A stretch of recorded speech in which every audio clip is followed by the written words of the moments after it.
पिछले 25 दिन से एक मरीज जो कैंसर का इलाज कराने आया था, आप देख सकते हैं किस तरीके से यहाँ पे लेटे हुए हैं। रात को भी इधर ही रहते हैं। खाना वगैरह आप लोग कैसे करते हो? वो बटरा वहीं से ले आते हैं। बेड वेड कुछ दिया कि नहीं दिया? नहीं। क्या बोले? बेड के तो 1800 रुपया मांग रहे हैं रोज के।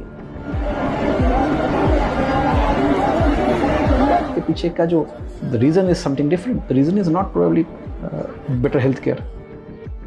The reason is probably to lure the electorate.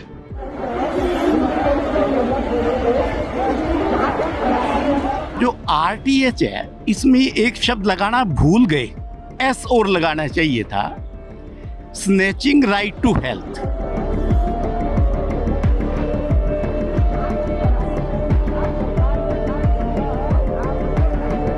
कि गवर्नमेंट हॉस्पिटल में कोई सेटअप नहीं होता, कुछ नहीं है।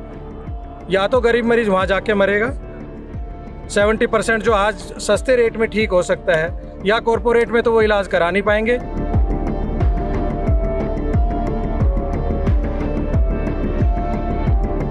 पहले रोटी कपड़ा मकान तो दे दो, उसके बाद हेल्थ के बारे में सोचो। हेल्थ तो मिल ही रही है लोगों को। सरकारी अमला कहाँ गया है? 4 साल से सरकार ने सरकारी अस्पतालों में क्या इंप्रूवमेंट कर दिया?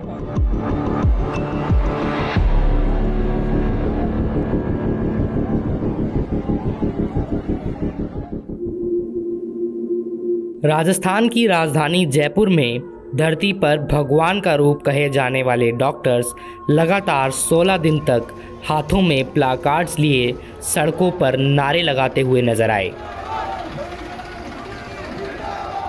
सभी क्लिनिक्स पर ताले लगा दिए गए, लेबोरेटरीज के दरवाजे बंद कर दिए गए। मरीज प्राइवेट अस्पतालों में इलाज करवाने के लिए दर बदर भटकते रहे। इस पूरी घटना की वजह बना राजस्थान सरकार का नया हेल्थ बिल, जिसके अंदर सरकार ने प्राइवेट अस्पतालों को मरीजों का मुफ्त में इलाज करने की सलाह दी और एक प्रोविज़न ऐड किया जिसके तहत कोई भी मरीज प्राइवेट अस्पतालों में जाकर मुफ्त इलाज करा सकता है। सरकार ने ये भी डिसाइड नहीं किया कि कौन सी इमरजेंसीज होंगी जो हम फ्री में देंगे, और क्या उस सरकार हमारा भरपाई करेगी जो हमने उस समय पैसा लगाया है। एक प्राइवेट प्रैक्टिशनर कहाँ से पैसा लाएगा जो उसने सुविधाएं लगाई हैं? उन सुविधाओं के तभी वो दे सकेगा जब उसका कुछ रिइंबर्समेंट होगा। सरकार की तरफ से कोई भी नहीं था कितना रिइंबर्समेंट होना है। ऐसा नहीं हो सकता कि भाई कोई भी आए और फ्री में आए, अस्पताल में आके चला जाए। जैसे कि होटल में जाएं, राइट टू हेल्थ, तो राइट टू फूड भी है कि कोई भी होटल में जाएं और कुछ भी खा के निकल ले, ऐसा नहीं हो सकता ना। कुछ डिसाइड करना पड़ेगा और फिर उसको रिइंबर्स करना पड़ेगा। हॉस्पिटल्स फ्री सर्विस देने को तैयार हैं, लेकिन उनको बदले में कुछ मिलना तो चाहिए ना। 3 तरह की चीज़ें इंडिया में अलग अलग चल रही थी। गवर्नमेंट सेक्टर है, कॉर्पोरेट हॉस्पिटल है और फिर छोटे नर्सिंग होम है। जो छोटे नर्सिंग होम है वो ऐसे लोगों का इलाज अच्छा कर रहे थे जो बहुत ज़्यादा इंश्योरेंस बड़े हॉस्पिटल अफोर्ड नहीं कर सकते, लेकिन गवर्नमेंट में भी नहीं जाना चाहते। तो ये 3 स्ट्रक्चर बहुत अच्छे चल रहे हैं, इनको क्यों छेड़ना है? कोई छेड़ने की हमें तो कोई वजह नज़र नहीं आती। बिल से नाखुश डॉक्टर्स ने सड़कों पर उतरकर सरकार के इस फैसले का विरोध करना शुरू किया।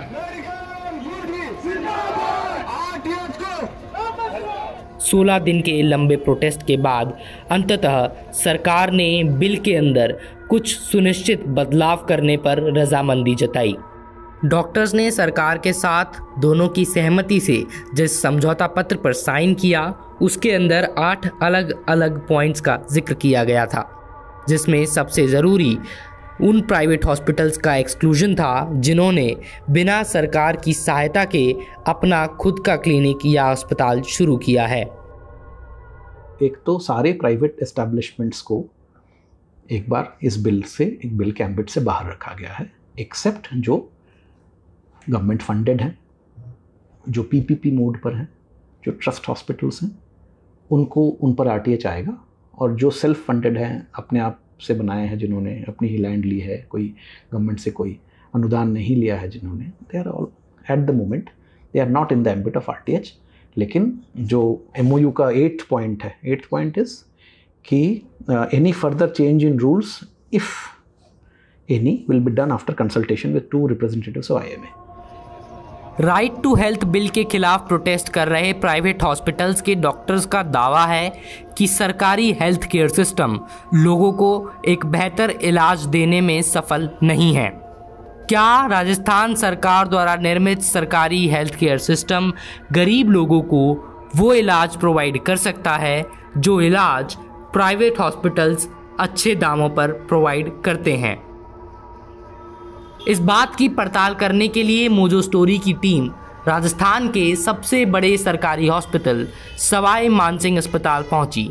वहां पहुंचकर ग्राउंड चेक में हमने जो विजुअल्स देखे वो वाकई में हैरान कर देने वाले थे।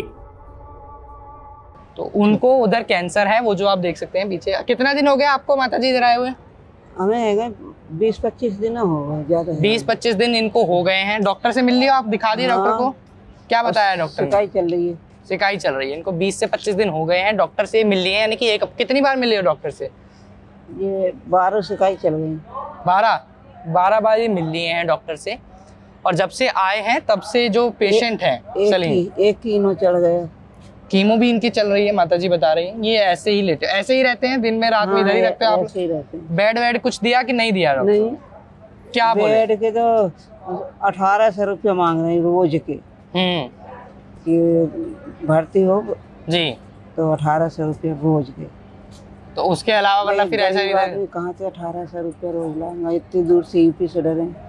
और जब वो मोदी का वो बनता नहीं कार्ड बना हुआ कि कितने हजार को वो फ्री चलता हुआ आयुष्मान का। हाँ, तो इसमें नहीं लिया यहाँ पर आयुष्मान का। जो कह रहे हैं कि जयपुर का है फ्री इलाज। माता जी समझाना चाह रही हैं, जो बताना चाह रही हैं वो आयुष्मान भारत जो केंद्र सरकार की योजना है उसके तहत इन्होंने इलाज लेना यहाँ पर चाहा होगा, डॉक्टरों ने लिहाजा मना कर दिया। 20 दिन से सलीम हैं जिनको कैंसर है, कैंसर का ट्रीटमेंट कराने फिरोजाबाद से यहाँ आए। यूपी में पड़ता है फिरोजाबाद, भाजपा की सरकार है, योगी आदित्यनाथ मुख्यमंत्री हैं। पिछले 25 दिन से एक मरीज जो कैंसर का इलाज कराने आया था, आप देख सकते हैं किस तरीके से यहाँ पे लेटे हुए हैं। रात को भी इधर ही रहते हैं। खाना वगैरह आप लोग कैसे करते हो? वो बटरा वहीं से ले आते हैं। सरकारी सिस्टम में हम पूरी कम्युनिटी के बारे में सोचते हैं कि हम पूरी कम्युनिटी के लिए किस तरह करते हैं, मासिज के लिए सोचते हैं। प्राइवेट प्रैक्टिस में हम सामने बैठे मरीज के बारे में पहले सोचते हैं। ये नहीं कि 100 में से 80 ठीक होते हैं। हमने ये देखना ये सामने वाला जो मरीज मेरे पास बैठा है इसको बेस्ट ट्रीटमेंट मिलना चाहिए। फ़र्क है इंडिविजुअलाइज्ड और कस्टमाइज्ड कह लो।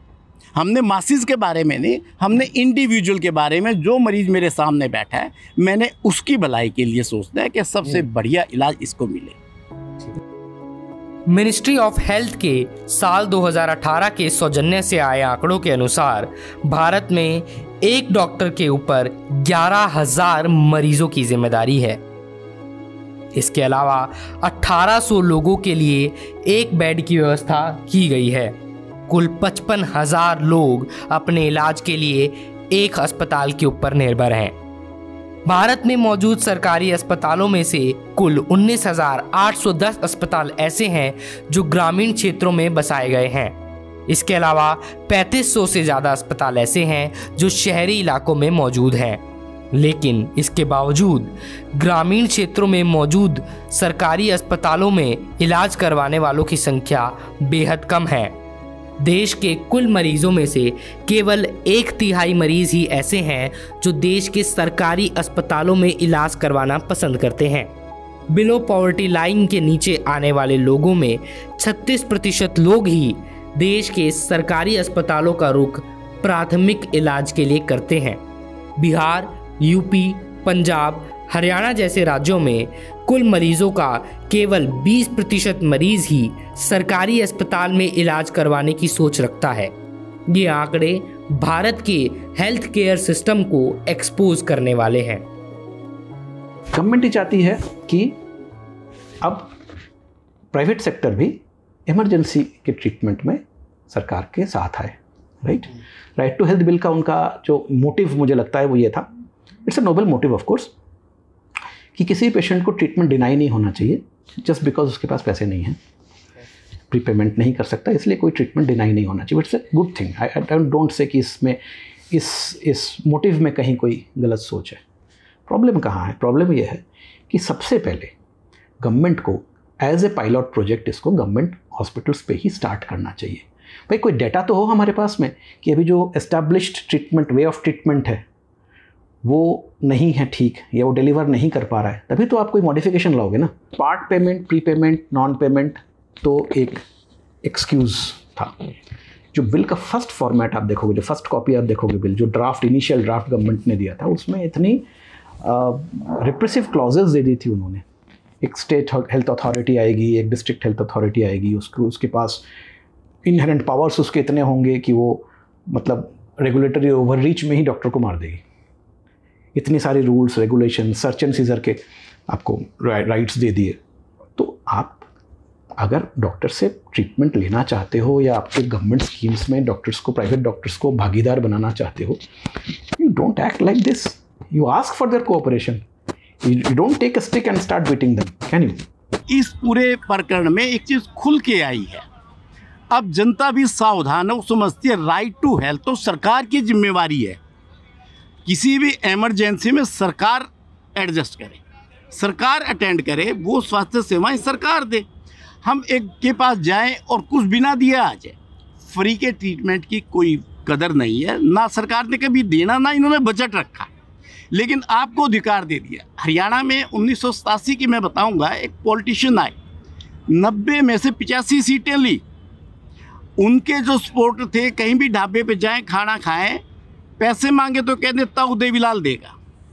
यही हाल हरियाणा में होना था कि आप पैसे मांगो मेरी जगह तो सरकार देगी। ना देवीलाल ने दिए, ना ताऊ ने दिए, ना सरकार ने देने।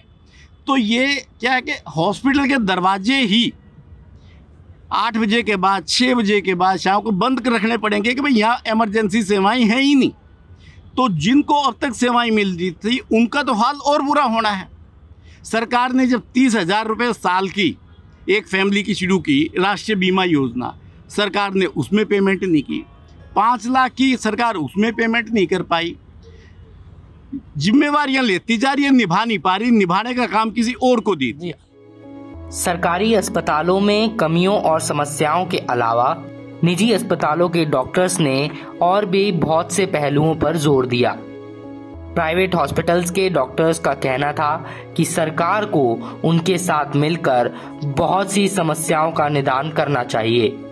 प्राइवेट हॉस्पिटल के डॉक्टर्स ने सरकार द्वारा मेडिकल सर्विसेज और इक्विपमेंट्स के साथ साथ दवाइयों पर लगाए जाने वाले जीएसटी को लेकर अपनी नाराजगी जताई। आप मेरे को कुछ फ्री नहीं दे रहे। कोई भी हॉस्पिटल कोई डॉक्टर बना रहा है, ज़मीन लेने से लेके बिल्डिंग बनाना, इंस्ट्रूमेंट लगाना, वहाँ पे स्टाफ को रिक्रूट करना, उनकी तनख्वाह देना, फिर सरकारी टैक्स 15 तरह के भरना जिसमें कोई रियायत नहीं है। बिजली का बिल नॉर्मल डोमेस्टिक बिल से 4 गुना हमें हॉस्पिटल्स को देना पड़ता है, ठीक है। ज़मीन का जो रजिस्ट्री करानी पड़ती है वो 5 गुना ज़्यादा रेट पे। उसके जो टैक्सेस देने पड़ते हैं ज़मीन के, जो म्यूनिसिपलिटी में होती हैं, उसके अलग से टैक्सेस। तो फ्री में इलाज कैसे कर देंगे? गवर्नमेंट को समझ में कैसे आ रही है? अच्छा, दूसरी बात ये है कि आपकी गहलोत सरकार ने 2018 में जब ये बिल आया, जब आई थी सरकार, तब इन्होंने अपने एजेंडा में लेके आए थे ये, ठीक है। अब 2023 में जब 6 महीने बाद इलाज होने वाले ना, इलेक्शन दोबारा होने वाले हैं, तब इनको याद आ गया अचानक। आपको समझ में आ सकता है कि ये क्यों लाया गया होगा? क्योंकि वो उनकी वोट बैंक खिसक रहा है, वोट बैंक वापस लेने आना चाहिए। अगर गवर्नमेंट हॉस्पिटल इतने इंफ्रास्ट्रक्चर के साथ में इतना हेल्थ जो वो बजट दिखाते हैं डॉक्टर्स के ऊपर और जो मरीजों पे खर्च करते हैं, अगर वो प्राइवेट के ऊपर अगर वो उसकी रियायत देने शुरू कर दे और प्राइवेट डॉक्टर्स को टैक्सेस में और उनके साथ में बाकी चीज़ों में रियायत देनी शुरू कर दे, हम तो इलाज को बिल्कुल डट चीप पे लेके आ जाएंगे। आप करके तो देखो वो चीज़ें हमारे साथ। आप ज़मीन को रियायती रेट पे दीजिए, हमारे टैक्सेस हटाइए, बिजली पानी हमारे लिए फ्री कीजिए। हमने मरीजों के लिए तो बिजली पानी लेना है, हमने किसके लिए लेना है? डॉक्टर ने 4 गिलास पानी पीना है, उससे क्या हो जाएगा जी? 2 यूनिट बिजली जलानी है, बाकी तो सारे मरीजों के ऊपर चलानी है। आप मुझे ये बताइए, ये सरकार ये कहती थी कि जीएसटी हम दवाइयों से हटा देंगे। दवाइयाँ क्या लाइफ सेविंग नहीं हो? कौन सी दवाई पे जीएसटी 0 है? क्यों जीएसटी लगा रखा है? ग्लूकोज की बोतल पे, ग्लूकोज की नलकी पे, किसी भी इंस्ट्रूमेंट पे 12 से 18% जीएसटी है। किस लिए ये बताइए जरा? टैक्स तो गवर्नमेंट ले रही है, इलाज डॉक्टर ने फ्री करना है, वो भी प्राइवेट ने। क्यों भाई? ग्लोबल हेल्थ इंडेक्स के अनुसार वर्ल्ड हेल्थ केयर कैटेगरी में भारत का रैंक 195 कंट्रीज में 66th रैंक पर आता है। साथ ही साथ रैपिड रिस्पॉन्स कैटेगरी में इंडिया का स्कोर ग्लोबल एवरेज स्कोर जो कि 37.2 है उससे 7% कम है। Commitments to improve national capacity and global norms में भारत का स्थान कुल देशों में 92 रैंक पर आता है। ऐसे में हमें ये समझना होगा कि भारत का पब्लिक सेक्टर हेल्थ केयर, जिसमें कि बहुत सुधार करने की आवश्यकता आंकड़ों के मुताबिक और ग्राउंड रिपोर्ट्स के मुताबिक भी नजर आती है, उसमें सुधार कैसे किया जा सकता है। It's great to see you here. Thank you for watching our work. If you haven't subscribed yet, don't forget to click the bell icon and subscribe to Mojo Story and support independent, robust journalism.